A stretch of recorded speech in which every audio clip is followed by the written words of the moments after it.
2012 may be a long way off in terms of political life cycles, but GOP hopefuls have a long way to go to earn their party's nomination. A new poll suggests one GOP favorite, while popular among Republicans, could not compete against President Obama. So who could the party of Lincoln bring back out of the wilderness? I'll give you a hint. It's Britney, bitch. Our #1 story, that is a song lyric. Anyway, if Sarah Palin's the best they've got, perhaps Ms. Spears could teach her a thing or two about staging a comeback. The latest Marist poll shows if the 2012 elections were held today, a lot of people would be confused. And Republicans ought not to nominate Palin, Sarah Heath Palin. In a matchup with the president, 56% of registered voters say they'd vote for the commander-in-chief, 33% for the ex-governor. The president beating Palin in almost all voting blocks: independents, whites, blacks, Latinos, men, women. The only group where she would score a win with registered Republicans, 73% of whom say they would vote for her over Obama. The only region where Palin would keep Obama under 50% would be the South, but Obama still would beat her there 49-38. While Palin may be down, she should not be counted out.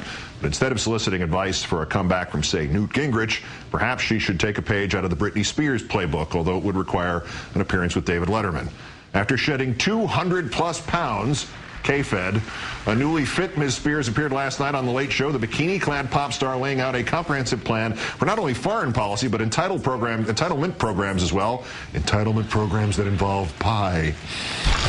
Top 10 ways the country would be different if Britney Spears were president. Are you ready? Here we go, number 10. I'd be the first president to wear eyeshadow since Nixon.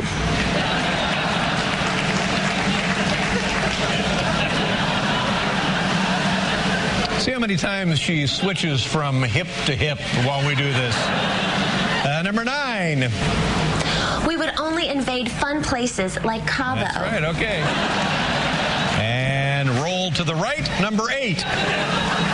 Free pie for everybody. Free pie for everybody. Number 7. My Situation Room would be a cabana at the Palms Casino in Las Vegas. That's right. Number 3.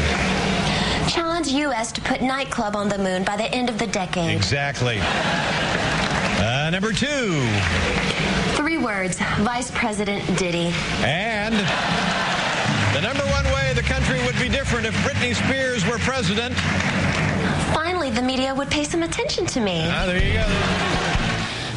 Joining me now, radio host, contributor to Huffington Post, Shannyn Moore. Good evening, Shannyn. Good evening, Keith. And I'm surprised not to see you in Alaska. Yes. The snark aside, Britney Spears surely has hit some low points in her career. Is the ex-governor capable of learning a thing or two from her about staging a comeback? I don't know that I'd want to see that kind of comeback. Exactly. You know, I think she could learn a few things. Maybe, I guess Britney had some accountability with Oops, I Did It Again. Maybe she could come out with Oops, I Quit It Again. I'm just guessing.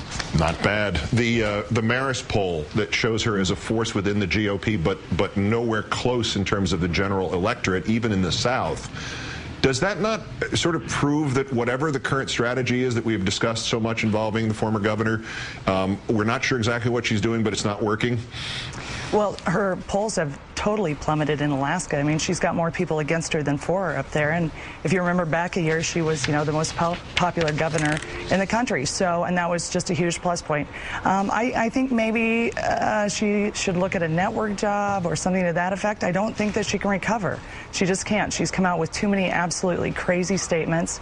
And I think it's impossible at this point. Network job like, what, a page in the NBC building, or you mean like a broadcast network job, or never mind. Yeah. What happens to her, and this is meant really seriously, what happens if health care reform passes and they offer reimbursement for end-of-life counseling, but there are no death panels? I mean, does she just become the joke of the first part of the 21st century, or where does she fit into the political equation if there are not, you know, massive euthanasia panels brought into existence immediately?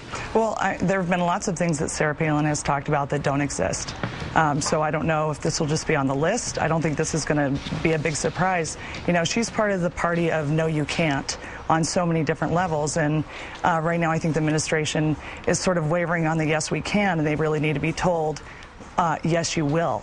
And so as far as the death panels go, that's just something in part of Sarah Palin's world, and it's been picked up. And, you know, same with, talking about Nazis when it comes to this. It's just part of that drivel that really is an excitable word for the base and gets them going.